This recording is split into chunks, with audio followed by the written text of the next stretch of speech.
बिस्मिल्लाहिर्रहमानिर्रहीम। अस्सलाम वालेकुम। मैं मरियम शेख। नाज़रीन कराम, जैसा कि हमारे मुल्क में जो है वो सदर की देखा जाए तो कोई हैसियत नहीं, कोई उस ओहदे को कुछ नहीं समझा जाता। अब बिल्कुल भी काफ़ी देर से जब से हम लोगों ने होश संभाली है, हम सिर्फ यही देखते आ रहे हैं कि सदर साहब जो हैं वो किसी परेड में चले जाते हैं। जब 23 मार्च होता है तो सदर साहब की जानिब से जो है वो तमगा इम्तियाज़ या तमगा हुस्न कारकर्दगी जो है उस वो जो है वो लोगों को दिए जाते हैं, तमगात से नवाजते हैं। यहाँ किसी परेड में चले जाते हैं, यहाँ ज़्यादा से ज़्यादा जो है वो किसी पार्टी में शिरकत इख्तियार कर लेते हैं। इससे ज़्यादा उनकी कोई वक़्त कोई हैसियत अभी तक हम लोगों ने मैंने अभी तक जो है वो सदर की अपने मुल्क में नहीं देखी थी। लेकिन सदर आरिफ अलवी साहब जो हैं, डॉक्टर आरिफ अलवी साहब, उन्होंने जो है इस रवायत को चेंज किया, उन्होंने जो है उसको बदला और उन्होंने जो है वो अब इख्तियार जो है उन्होंने बताया है कि सदर के पास जो इख्तियारात हैं वो शायद वज़ीर आज़म के पास भी नहीं होते अगर उसको यूज़ किया जाए तो। बेनज़ीर का ज़माना था, तब जब बेनज़ीर की हुकूमत थी तब जो है वो सदर के पास जो है वो इख्तियारात जो थे बहुत ज़्यादा होते थे। फ़ारूक लोगारी साहब थे तब वहाँ उस दौर में, तो वो सदर थे। बेनज़ीर जब खुद वज़ीर आज़म थी, मोहतरमा बेनज़ीर भुट्टो साहब जो हैं वो वज़ीर आज़म थी, तब फ़ारूक लोगारी वहाँ पे उस दौर में जो है वो सदर थे। तो वो कहा जाता था कि सारे इख्तियारात जो है वो सदर के पास होते हैं। फिर जब नवाज शरीफ ने अपनी हुकूमत बनाई, बेनज़ीर की जो है उनकी तस्वीर जो है वो शाया की गई, उनके साथ जो भी हुआ वो उस वक्त की बात है। नवाज शरीफ साहब जो है वो जो इक़्तिदार में आए तो जी उन्होंने जो है वो सदर मुमलिकत से सारे राइट्स जो हैं वो छीन के उन्होंने एक वज़ीर आज़म के उसमें ओहदे में शामिल कर दिए। फिर सदर जो है वो बस एक नाम का ही सदर रह गया। लेकिन अब जो है आज के दौर के सदर जो है डॉक्टर आरिफ अलवी साहब, उन्होंने साबित किया है कि जी सदर का ओहदा कोई छोटा ओहदा नहीं है, अगर वो चाहें तो वो कुछ भी कर सकते हैं। तो उन्होंने सोचा है क्यों ना चीफ जस्टिस उमर अता बंदयाल साहब के साथ जो है उनका साथ दिया जाए, उनको जो है वो पूरा सपोर्ट किया जाए। तो उन्होंने ये फैसला किया है कि मैं जो है वो चीफ जस्टिस के साथ हूँ और मैं उनको पूरा सपोर्ट करूँगा।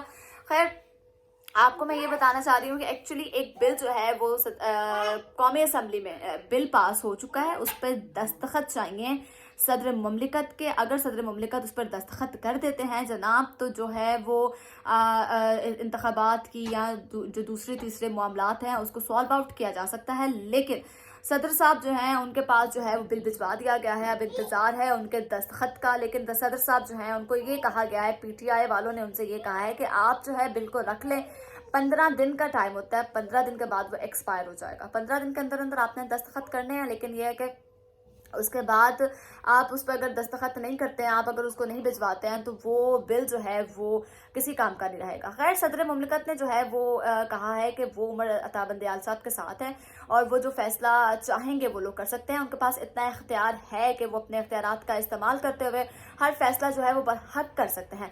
नवाज शरीफ साहब जो हैं, जो कायद हैं मुस्लिम लीग नून के, बाहर बैठे हुए, उन्होंने कल प्रेस कॉन्फ्रेंस की। उसकी मैं एक वीडियो बाकायदा तौर पे जो है बना चुकी हूँ, जिसपे उन्होंने कहा कि जी ये कोई रेडी या ट्रक वाले का वो इशू नहीं है, ये कौम का इशू है और इसको इन्होंने मजाक बनाया हुआ है। कौम आंखें खोले, जब मेरी हुकूमत थी तो 2017 में लोग भूखे नहीं मरते थे, लॉर्ड शेडिंग नहीं थी, हमने दहशतगर्दी का खात्मा किया, हमने ये किया, हमने वो किया। खैर, कल उनकी कॉन्फ्रेंस के बाद आज एक बड़ी बैठक बैठी। वज़ीर आज़म शहबाज शरीफ साहब ने जो है इत्तेहादी जमातों का इजलास बुला लिया। आज बहुत लंबी बैठक बैठी, बहुत लंबा इजलास हुआ। इजलास में बहुत सारे लाहे अमल पर बातचीत की गई, तबादला ख्याल किया गया, गौर व फिक्र की गई। उसमें जो है बजरिया वीडियो लिंक नवाज शरीफ साहब खुद भी उसमें शरीक हुए हैं और उन्होंने बताया है कि किस तरह से सुप्रीम कोर्ट के इस केस को किस तरह से देखा जाए, किस तरह से जो है वो किया जाए। खैर, वो सुप्रीम कोर्ट उन्होंने, जबकि नवाज शरीफ साहब जो हैं अपने रात वाली कल गुज़िश्ता रोज़ वाली जो है प्रेस कॉन्फ्रेंस में कह चुके हैं कि हम जी फुल कोर्ट पे मुत्तफिक हैं, हम लोग फुल कोर्ट बनाना चाहते हैं, हम लोग फुल कोर्ट के फैसलों पे मुत्तफिक हैं। उससे अगर ये 2 रुकनी बेंच जो है अगर वो फैसला देगा तो हम उसका फैसला जो है वो हरगिज़ नहीं मानेंगे, क्योंकि ये हमारे मुखालिफ होगा। पहली बात ये, तो आपको किस तरह से यकीन है, आप कैसे कह सकते हैं कि ये बेंच जो फैसला देगा वो आपके मुखालिफ होगा। दूसरी बात ये है कि जी राना सनाउल्लाह साहब कहते हैं कि इमरान खान साहब जो है वो वज़ीर आज़म को फ़ोन कर लें, अगर इतने मसले मसाइल हैं, अगर इनको हल करना चाहते हैं, वो अगर इमरान खान पाकिस्तान का सुकून चाहता है तो जी वो वज़ीर आज़म शहबाज शरीफ को फ़ोन कर ले, वो फ़ोन करके मुज़ाकरात के लिए कहे। अगर वो एक तरफ आप कहते हैं कि जी इमरान खान साहब जो है वो शहबाज शरीफ को फ़ोन कर ले, मुज़ाकरात के लिए कहें, तो दूसरी तरफ आप ये भी कहते हैं कि हमें ये भी पता है कि इमरान खान हमारी किसी बात पे मुत्तफिक नहीं होगा, हमारी किसी बात पे आवादा नहीं होगा। جب آپ کو خود ہی ساری باتوں کا پتا ہے تو آپ جو ہے وہ کیوں ججز کو جو ہے وہ پریشرائز کر رہے ہیں؟ مجھے لگتا ہے کہ میں نے اپنی پہلی والی ویڈیو میں بھی آپ کو بتایا 1997 میں بھی یہی ہوا تھا. جسٹس سجاد علی شاہ اس وقت کے چیف جسٹس تھے, ان پہ دباؤ ڈالا گیا جب بینچ جو ہے سماعت سن رہا تھا, فیصلہ سن رہا تھا, تو پی ایم ایل این کے غنڈے وہاں پہ گئے, انہوں نے ان پہ حملہ کر دیا, دھاوا بولا, تو پورا بینچ جو ججز تھے, وہ ججز صاحبان تھے, اسی وقت فوراً وہاں سے بھاگنے پر مجبور ہو گئے. آج 2023 1997 والی جو تاریخ ہے وہ دہرائی جا رہی ہے. آج آپ بیٹھ کے ویڈیو لنکس کے ذریعے جو ہے وہ خطاب کر رہے ہیں, آج آپ پریس کانفرنس کر رہے ہیں, تو آپ کی طرف سے آج ایک بار پھر سے جو ہے وہ عدلیہ پر دعویٰ بولا جا رہا ہے, آپ جو ہے عدلیہ کو پریشرائز کر رہے ہیں. اگر چیف جسٹس صاحب نے کہا ہے کہ پیر کو سماعت جو ہے وہ 11 بجے ہوگی اور 3 رکنی بینچ ہی جو ہے وہ کیس کی سماعت کرے گا, تو آپ کو جو ہے وہ ان کے فیصلے کا انتظار کرنا چاہیے. آپ کو ان کے فیصلے سے جو ہے وہ متفق ہونا چاہیے, نہ کہ آپ یہ کہیں کہ جی یہ 2 ججز ہیں, انہوں نے میرے خلاف فیصلہ دیا تھا تو میں متفق نہیں ہوں, ہم فل کورٹ پہ متفق ہیں. جو بھی ہے, آپ لوگ الیکشن سے بھاگ کیوں رہے ہیں, یہ کسی کو بھی سمجھ نہیں آ رہی. پبلک جو ہے وہ سب جانتی ہے, عوام کو سب پتا ہے آپ لوگ الیکشن سے کیوں بھاگ رہے ہیں. یہ آپ ایک طرف آپ کہتے ہیں ہم لوگ الیکشن سے نہیں ڈرتے, الیکشن کروا دیں, ہم اکتوبر میں الیکشن کروانے کے لیے تیار ہیں, ہم اپریل میں الیکشن کروانے کے لیے تیار ہیں. دوسری طرف الیکشن کمیشن آ کے کہہ دیتا ہے کہ جی نہیں, ہم جو ہے وہ ہمارے پاس اتنے وسائل نہیں ہیں کہ ہم الیکشن کروائیں. اگر آپ کے پاس اپریل میں وسائل نہیں ہیں تو جو کیئر ٹیکر گورنمنٹ ہے, وزیر اعلیٰ پنجاب محسن نقوی صاحب, اس بات کا جواب دیں. اگر آپ کے پاس اپریل میں وسائل نہیں ہیں تو کیا اکتوبر میں آپ کے پاس وسائل جو ہیں وہ آ جائیں گے؟ کیا اکتوبر میں ایسا کیا ہوگا کہ الیکشن کمیشن کے پاس اختیارات جو ہیں وہ آ جائیں گے کہ وہ الیکشن کروا سکیں, جو ابھی اپریل میں نہیں کروانے چاہ رہے وہ لوگ؟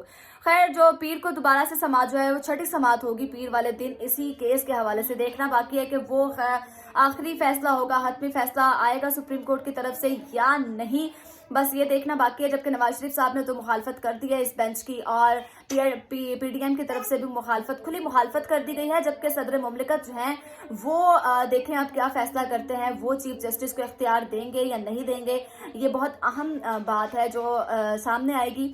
اب انتظار کی گھڑیاں ایک بار پھر سے جو ہے وہ پیر والے دن ختم ہوں گی. ٹک ٹکی لگا کے پھر سارے جو ہے لوگ بیچارے ٹی وی کے آگے بیٹھ جائیں گے, یہ دیکھنے کے لیے کہ ہاں جی آپ سماعت جو ہے وہ کیا سنائی جاتی ہے, فیصلہ جو ہے وہ کیا آئے گا.